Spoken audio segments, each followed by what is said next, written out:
जिसका नाम आपने देखा था पृष्ठ रसायन है, उसका भाग 4 आपके सामने डिस्कस करूंगा। उसका कौन सा भाग डिस्कस होगा? भाग 4। अगर आप भाग 4 में देखें तो भाग 4 में मैं आपके सामने अधिशोषण एडजॉर्प्शन की चर्चा करूंगा। अगर इस भाग में आप देखें तो हम देखेंगे अधिशोषण की अवधारणा क्या है, अधिशोषण के प्रकार, समतापी वक्र और अधिशोषण के अनुप्रयोग की आपसे चर्चा होगी। अभी ये आपके सामने है, अभी आपके सामने जो डिस्कशन होगा वो अधिशोषण का है।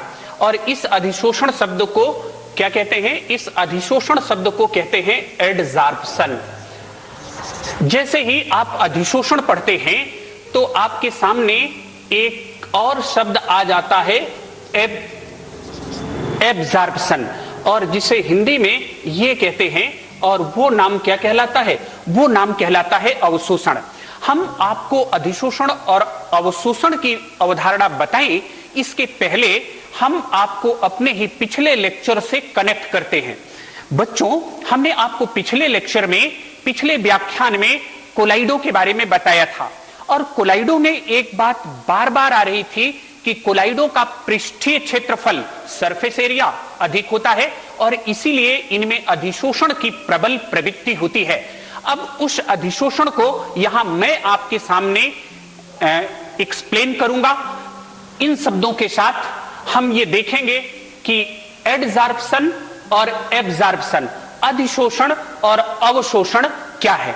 हम अधिशोषण और अवशोषण की व्याख्या आपके सामने करें उसके पहले हम आपको एक छोटा सा एक्सपेरिमेंट दिखाते हैं, और उस एक्सपेरिमेंट में आप देखें कि जैसे ये आप देख रहे हैं, ये हमारे पास कोई पदार्थ है और इसमें कोई ऐसी बात नहीं, सिंपली हम क्या डाल रहे हैं? सिंपली हम इंक डाल रहे हैं। तो इंक क्या कर रही है? आप देखिए, इंक इस पदार्थ के अंदर क्या हो जा रही है? इंक इस पदार्थ के अंदर क्या हो जा रही है? समाहित हो जा रही है।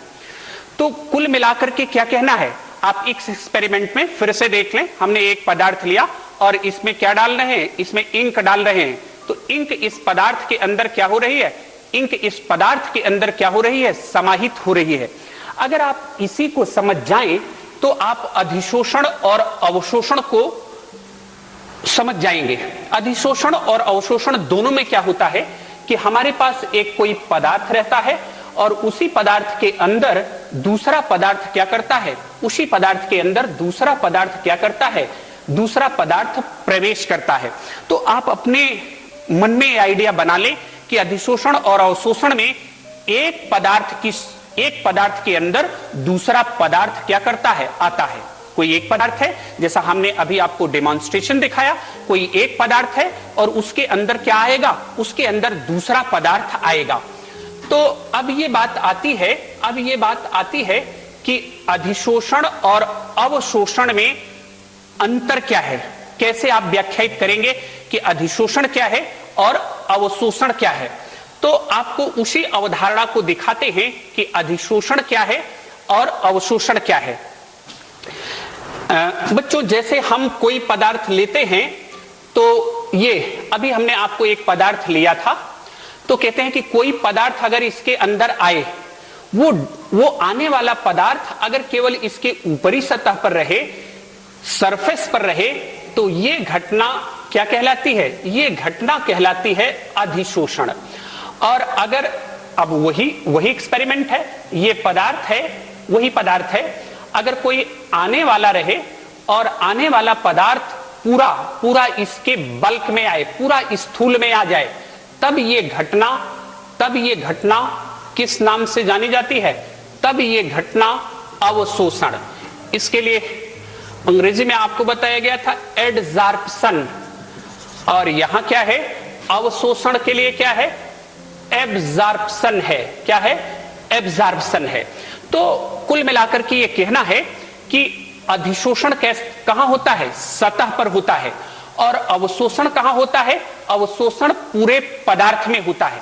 तो ये अधिशोषण और अवशोषण की घटना है। इसी अधिशोषण और अवशोषण को अब आपने समझ लिया कि अवशोषण क्या है और अधिशोषण क्या है। अधिशोषण क्या है? सरफेस फेनोमेनन है, सतह पर होने वाली घटना है। और अवशोषण क्या है? अवशोषण पूरे बल्क में होता है, पूरे पदार्थ में होता है। लेकिन बच्चों हमें डिस्कस करना है किसको? अधिशोषण को। किसको डिस्कस करना है? अधिशोषण को। तो इतनी बात आप जान गए कि अधिशोषण कहां पर होता है? अधिशोषण सतह पर होता है, यह सरफेस फेनोमेनन है। अब आइए जो डेफिनेशन लिखी है वो आपको दिखाते हैं कि देखिए ये लिखा हुआ है कि अधिशोषण वह प्रक्रिया है, अधिशोषण वह प्रक्रिया है जिसमें किसी पदार्थ की सांद्रता उसके संपर्क में रखे पृष्ठ पर स्थूल की अपेक्षा अधिक हो जाती है। तो वो हमने आपको बताया। इसमें क्या होता है? इसमें किसी गैस या विलयन के कण किसी पदार्थ प्रायः ठोस के पृष्ठ से जुड़ जाते हैं। तो आपको समझना है बच्चों कि आने वाला जो सामान्यतः होता है वो क्या होता है? आने वाला जो होता है गैस या विलयन। क्या होता है? गैस या विलयन। और जिस पर आता है वो पदार्थ प्रायः क्या होता है? वो पदार्थ प्रायः ठोस होता है। वो पदार्थ प्रायः क्या होता है? ठोस होता है। तो अधिशोषण में क्या होता है? अधिशोषण में किसी ठोस पृष्ठ पर गैस या विलयन क्या करता है? प्रवेश करता है। और वो कहां प्रवेश करता है? ये बात जरूर हमेशा अधिशोषण में याद रखें कि अधिशोषण के कहां प्रवेश करता है? पृष्ठ पर। इसी अधिशोषण को हम आपको एक छोटे से डेमोन्स्ट्रेशन प्रयोग से दिखाएं तो आप उसको देख सकते हैं। ये हमने एक टेस्ट ट्यूब में स्याही इंक लिया है और ये सिंपल चाक है जो आप बोर्ड पर लिखने में यूज करते हैं। हमने इस चाक को इसमें क्या कर दिया? डिप कर दिया, डुबो दिया। तो अब बच्चों आपको क्या दिखाई दे रहा है? आपको दिखाई दे रहा है कि ये बाहर से आपको दिखाई दे रहा है कि ये चाक कैसी हो गई? कलर्ड हो गई। तो हमें ये देखना है कि ये चाक कलर जो है इस चाक के अंदर कितना प्रवेश कर गया है। तो हम इसको क्या करते हैं? हम इसको तोड़ते हैं।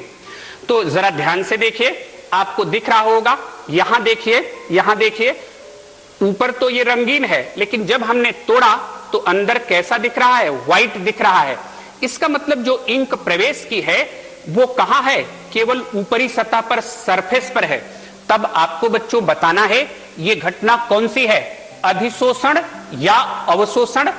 आंसर बहुत क्लियर है कि ये घटना कैसी है बच्चों? ये घटना जो है अधिशोषण की है। और आप कहेंगे क्यों अधिशोषण है? क्योंकि ये सरफेस पर हो रही है, पृष्ठ पर हो रही है, पूरे बल्क में, पूरे पदार्थ में नहीं हो रही है। तो यही बात अधिशोषण की है कि अधिशोषण कैसी फेनोमेनन है? सरफेस फेनोमेनन है जिसमें कोई आने वाला पदार्थ अन्य पदार्थ की सतह पर क्या कर जाता है? अन्य पदार्थ की सतह पर अपनी सांद्रता क्या कर लेता है? बढ़ा लेता है। अब दो बातें आई, देखिए इसमें दो बातें आई। तो एक तो वो पदार्थ है जिसमें अन्य पदार्थ आता है, तो ये दो बातें हो गई। एक आने वाला पदार्थ है और एक जिस पर आता है। तो ये आपको लिखा है, वह पृष्ठ जिस पर अधिशोषण होता है उसे क्या कहते हैं? अधिशोषक। और वह पदार्थ जिसका अधिशोषण होता है उसे अधिशोष्य कहते हैं। तो अधिशोषण आपको समझना है। तो अब दूसरे तरीके से समझिए। अधिशोषण में आपने जाना कि एक पदार्थ दूसरे पदार्थ के पृष्ठ पर आता है। तो जो आने वाला पदार्थ है उसको बच्चों क्या कहते हैं? उसको कहते हैं अधिशोष्य। और जिस पर आता है उसे क्या कहते हैं? अधिशोषक। अभी हमने आपको एक्सपेरिमेंट दिखाया था चाक और इंक का। तो हमने ये देखिए, ये चाक आपकी क्या है? अधिशोषक या अधिशोष्य। चाक आपकी अधिशोषक है और इसकी सतह पर क्या आ रही थी? इसकी सतह पर इंक आ रही थी, तो वो अधिशोष्य है। वो क्या है बच्चों? अधिशोष्य है। तो इसमें हमने आपको बच्चों बताया कि अवशोषण क्या है, अधिशोषण क्या है, अवशोषण और अधिशोषण में क्या अंतर है, और क्या बताया कि अधिशोषक क्या है और अधिशोष्य क्या है। अधिशोषक क्या है और अधिशोष्य क्या है।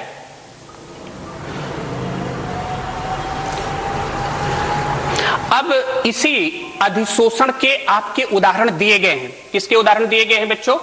अधिशोषण के उदाहरण आपको दिए गए हैं। पहला उदाहरण आपके सामने है और वो उदाहरण क्या दिया गया है? ये लिखा गया है चारकोल। चारकोल। अब आप कहेंगे कि चारकोल क्या होता है? चारकोल कार्बन का अक्रिस्टलीय रूप है। चारकोल क्या है? कार्बन का अक्रिस्टलीय रूप है। और अगर किसी पात्र में बर्तन में गैस रखी हो, कई गैसें रखी हो, जैसे ये आपके पास H2 हो, Cl2 हो, SO2 हो, ये गैसें रखी हो और इसमें आप चारकोल मिला दें, पाउडर चारकोल मिला दें, पाउडर का मतलब चूर्ण, तो हम क्या देखते हैं कि ये चारकोल जो है गैसों को अपनी सतह पर क्या कर लेता है? अधिशोषित की अधिशोषित कर लेता है। पता कैसे चलेगा? बर्तन के अंदर दाब क्या कर जाएगा? घट जाएगा। अब ये लिखा है सिलिका जेल। आपने कोलाइडो में पढ़ा था कि सिलिका जेल क्या है? कोलाइड है और ये वायु को शुष्क कर देता है। जैसे आप एयर की कुछ मात्रा ले लें और उसमें सिलिका जेल डाल दें तो जो एयर में नमी रहेगी वो सिलिका जेल क्या कर लेगा? अधिशोषित कर लेगा। ध्यान रहे, क्या कर लेगा? अधिशोषित कर लेगा। अब एक शब्द आपके सामने आया है अपरिष्कृत शर्करा। क्या शब्द आया है बच्चों? अपरिष्कृत शर्करा। अब शर्करा क्या होती है? जो सुक्रोज, जिसे आप चीनी कहते हैं, हमारे आपके घरों में इस्तेमाल होती है। आप देखते हैं कि वही आपकी शर्करा है, सुक्रोज। और वो बनती कैसे है? आप देखते हैं ये शुगर केन को गन्ना कहते हैं और इसी से क्या बनती है? इसी से बच्चों बनती है केन शुगर, जिसे शर्करा कहते हैं। तो शुरू में देखिए, जब ये शुगर केन गन्ने से चीनी बनती है तो उसमें वो कैसी रहती है? उसमें पीलापन रहता है, एलोइस रहती है। तो उस पीलेपन को दूर करने के लिए उसमें क्या मिलाया जाता है? उसमें मिलाया जाता है जंतु चारकोल। अब आप कहेंगे कि ये जंतु चारकोल क्या होता है? जंतु चारकोल होता है कि जैसे बोन्स होती हैं, बोन का, हड्डियों का अगर भंजक आसवन कर दें तो ये जो हमें क्या मिलता है? हमें मिलता है जंतु चारकोल। और उसे अगर हम शर्करा के संपर्क में लाएं तो जो कलर है इसका वो ये क्या कर लेता है? जो चारकोल है, एनिमल चारकोल है, बोन चारकोल है, वो उसे क्या कर लेता है? एडजॉर्ब कर लेता है। ध्यान से सुनना, अधिशोषित कर लेता है। और परिणाम क्या होगा? परिणाम होगा कि जो अपरिष्कृत शर्करा आपकी कलर्ड थी, एलोइस थी, वो कैसी हो गई? बिल्कुल व्हाइट हो गई। तो इस घटना में किसका अनुप्रयोग है बच्चों? इस घटना में अधिशोषण का अनुप्रयोग है। और ये अधिशोषण के क्या हैं? ये अधिशोषण के उदाहरण हैं। ये अधिशोषण के उदाहरण हैं। अभी दो शब्द आपके सामने और आ रहे हैं और ये दोनों शब्द क्या लिखे हैं बच्चों? ये दोनों शब्द आपके सामने आ रहा है विशोषण और शोषण। विशोषण, इसे लिखा है डिजार्प्शन और ये लिखा है जार्प्शन। तो आपको बताएं कि विशोषण क्या है? विशोषण क्या है? देखिए, अधिशोषण बच्चों आप समझ रहे थे कि ये कोई सॉलिड है और इसकी सतह पर, ये कोई सॉलिड है और इसकी सतह पर कोई अन्य पदार्थ आ गया तो कहते हैं कि अगर कोई अधिशोषित पदार्थ है, अधिशोषण हो गया है और ये अगर सतह छोड़ करके बाहर चला जाए तो यही घटना या उस पृष्ठ से क्या कर जाए? हट जाए। तो यही घटना बच्चों क्या कहलाती है? यही घटना कहलाती है, क्या कहलाती है? विशोषण। विशोषण, डिजार्प्शन। अब बताते हैं, बहुत सारे बच्चे क्वेश्चन करते हैं और क्वेश्चन करना चाहिए बच्चों। देखिए, वो क्वेश्चन मैं आपको बताता हूं। कभी कभी कहते हैं कि अगर कोई सरफेस है, अब कोई पदार्थ इसके अंदर आ रहा है तो सतह पर आया और पूरा बल्क में नहीं गया। मान लो आधे यहां तक आया और बाकी सतह क्या कर गई? बाकी बल्क सतह पर, फिर से सुन लो, पहले सतह पर आया, फिर और अंदर आया, पूरे बल्क में नहीं गया। मतलब अधिशोषण तो सतह पर होता है, ये आने वाला पदार्थ और अंदर तक आ गया। तो कहते हैं कि ये दोनों बातें हो रही हैं, अधिशोषण भी हो रहा है और अवशोषण भी हो रहा है। तब इसके लिए एक शब्द आता है बच्चों और वो शब्द कहलाता है शोषण। वो शब्द क्या कहलाता है? शोषण। या वो शब्द क्या कहलाता है? जार्पशन। तो आपके पास क्या आ गए? बहुत सारे शब्द आ गए। अधिशोषण, अधिशोषण में ही शब्द देखें, अधिशोषण, अधिशोष्य, अधिशोषक और क्या विशोषण और क्या शोषण। तो इन सब का मीनिंग अलग अलग है और उसको आपको बच्चों उदाहरणों के द्वारा क्या किया गया, उसको आपको बच्चों उदाहरणों के द्वारा क्या किया गया, उदाहरणों के द्वारा बताया गया। अब हमने आपको बताया कि आप सोचते रहते हैं, तर्क करते रहते हैं विज्ञान में। अब आपके सामने ये तर्क आ गया, कौन सा तर्क आ गया कि अधिशोषण क्यों होता है। अधिशोषण क्यों होने का क्या मतलब, फिर से देख लें। अभी हमने एक्सपेरिमेंट बताया कि ये कोई पदार्थ है और इस पर कोई अन्य पदार्थ आ जाता है। कहां आ जाता है, अधिशोषण में, इसकी सतह पर। तो कहते हैं कि अधिशोषण क्यों होता है, क्यों कोई पदार्थ अन्य पदार्थ की सतह पर अपनी सांद्रता क्या कर लेता है, बढ़ा लेता है। तो उसको समझने के लिए आपको क्या समझनी होगी, अधिशोषण की क्रियाविधि। अगर हम आपसे अधिशोषण की क्रियाविधि बताएं बच्चों, तो कहते हैं कि जैसे आप किसी पदार्थ को देखें, किसी पदार्थ को आप देखें तो ये कोई पदार्थ है और पदार्थ आप जानते हैं कि हर पदार्थ अणुओं से मिलकर के बना है, परमाणुओं से मिलकर के बना है। तो आप ऐसी कल्पना करें कि अभी इसके अंदर कोई आ नहीं रहा है, अभी ये हमने केवल एक पदार्थ लिया है। तो जैसे ये अणु है तो ये चारों ओर अन्य अणुओं के आकर्षण से बंधा है, लेकिन जो सरफेस पर अणु हैं उन पर अंदर की ओर फोर्स लगता है क्योंकि वो और किसी से नहीं बंधे हैं। इसीलिए जब कोई इनके संपर्क में आता है तो ये अणु अंदर की ओर आकर्षित है, इसलिए जो फोर्स क्रिएट होता है तो आने वाले को अपनी सतह पर क्या कर लेते हैं, अधिशोषित कर लेते हैं, ताकि इनमें बैलेंसिंग आ जाए। जो इनवर्ड फोर्स है उसको बैलेंस करने के लिए ये पदार्थ को अपनी सतह पर क्या कर लेते हैं, अधिशोषित कर लेते हैं। और इस घटना में ऊर्जा निकलती है, जिसे क्या कहते हैं, जिसे एक नाम देते हैं और वो नाम कहते हैं अधिशोषण की एंथैल्पी। क्या नाम कहते हैं, अधिशोषण की एंथैल्पी। और इसे किससे प्रदर्शित करते हैं, इसे प्रदर्शित करते हैं डेल्टा एच से।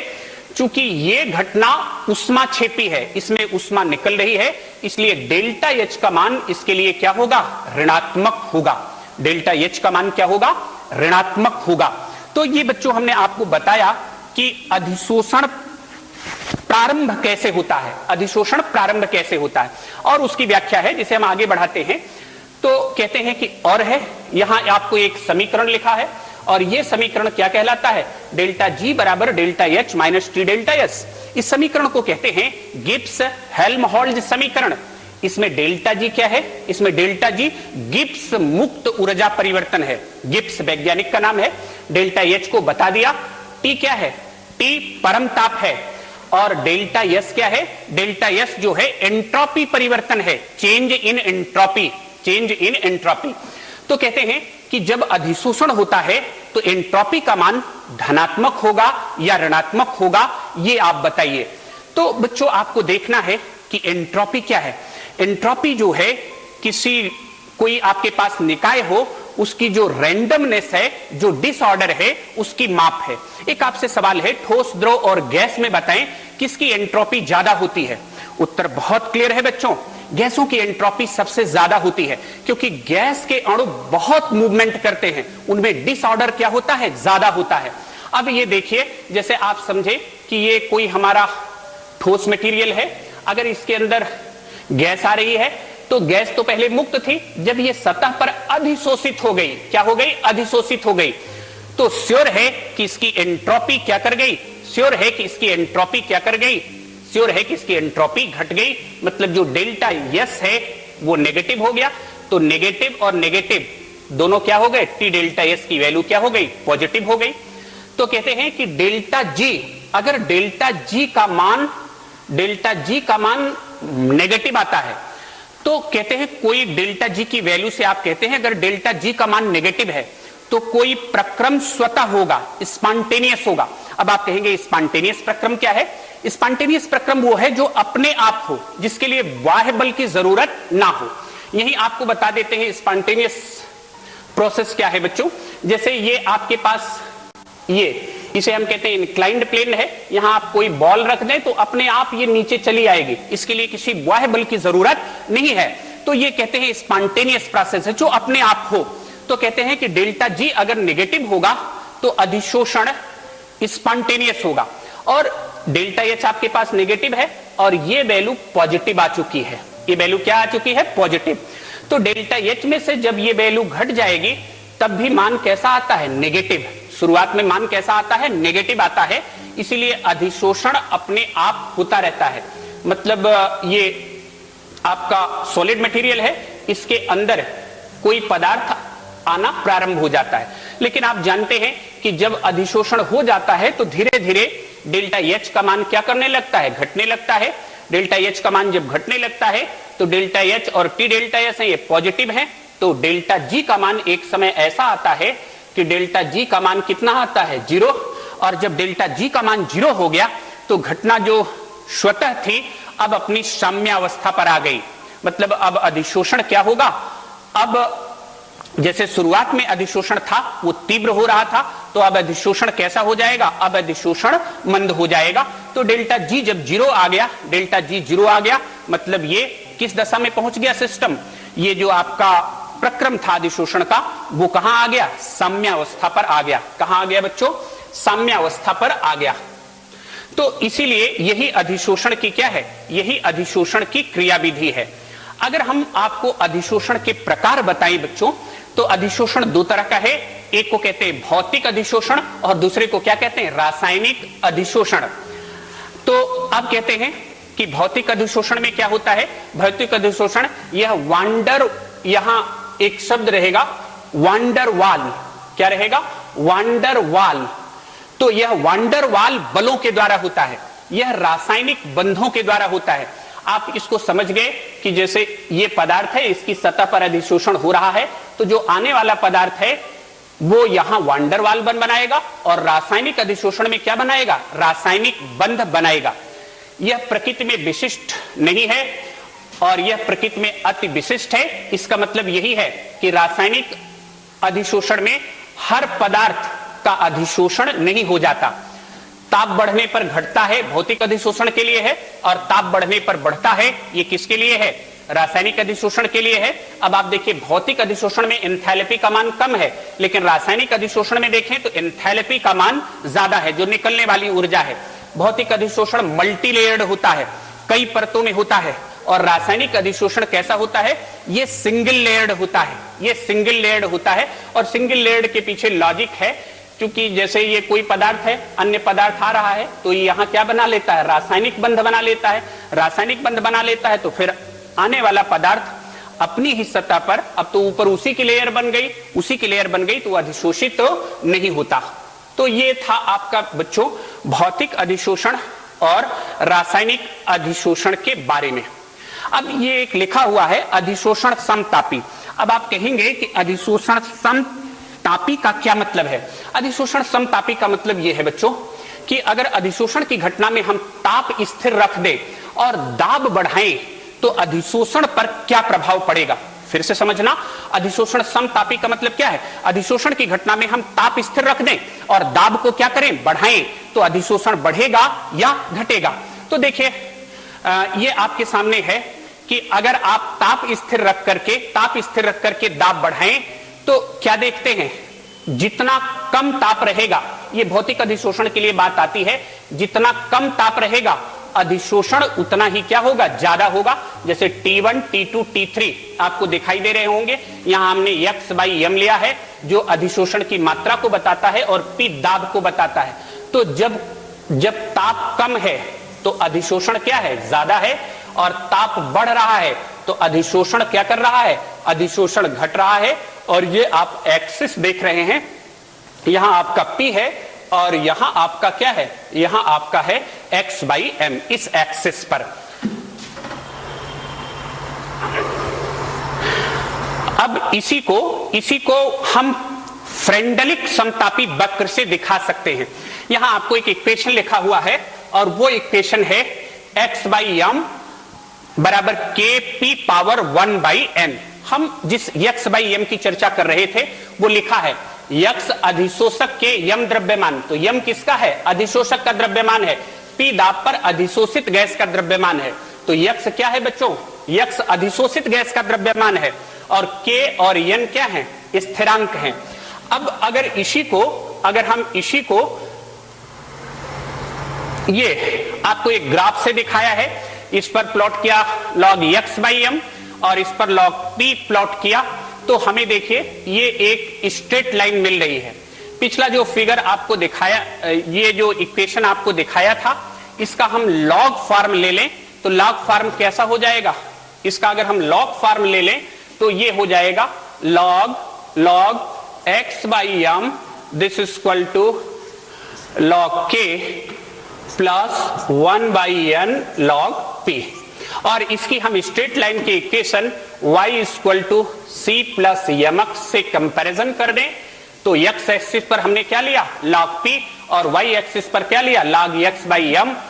तो आपका ये c दिख रहा है, इंटरसेप्ट है, और 1 बाई एन क्या है, ये m की वैल्यू है जो किसको बताती है, जो आपके स्लोप को क्या करती है, जो आपके स्लोप को क्या करती है, बताती है।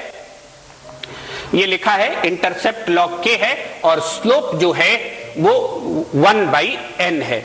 अगर इसी में हम वैल्यू रख दे बच्चों, दो एक्सट्रीम कंडीशन ले लें, जैसे एक्सट्रीम कंडीशन ये आपका लॉगरिथम इक्वेशन है और इसमें हमने वैल्यू रख दिया, क्या वैल्यू रख दिया, एक बार 1 बाई n की वैल्यू 1 रख दिया और एक बार 1 बाई n की वैल्यू कितना रख दिया, 0। तो जब 1 बाई n की वैल्यू 0 है तो x बाई m स्थिरांक हो जाएगा, अर्थात अधिशोषण दाब से क्या हो जाएगा, स्वतंत्र हो जाएगा। और यहां अधिशोषण की मात्रा जो है वो दाब के क्या होगी, अनुक्रमानुपाती होगी।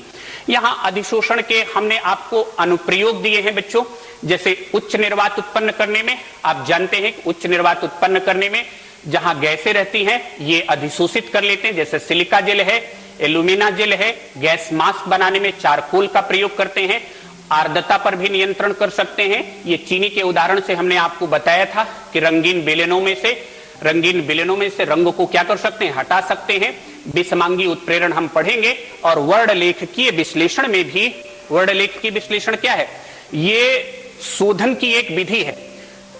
मिश्रण में जब बहुत कम मात्रा में पदार्थ उपस्थित रहते हैं तो वर्णलेखन द्वारा उसका शोधन करते हैं और ये विधि दी गई माइकल स्वेट द्वारा 1903 में। अभी हमने बच्चों आपको इसमें असाइनमेंट दिया है। अब ये सवाल है कि वे गैस मास्क जिनमें सक्रिय चालकोल भरा होता है वातावरण से जहरीली गैसों को हटा देते हैं, किस सिद्धांत पर कार्य करते हैं, तो उसका उत्तर बच्चों है कि वो किस सिद्धांत पर कार्य करते हैं, अधिशोषण के सिद्धांत पर कार्य करते हैं। और ये हमने आपको कुछ सवाल दिए हैं जो हमने आपको व्याख्यान दिया, उस पर बच्चों देखना। और अगले टर्न में हम आपसे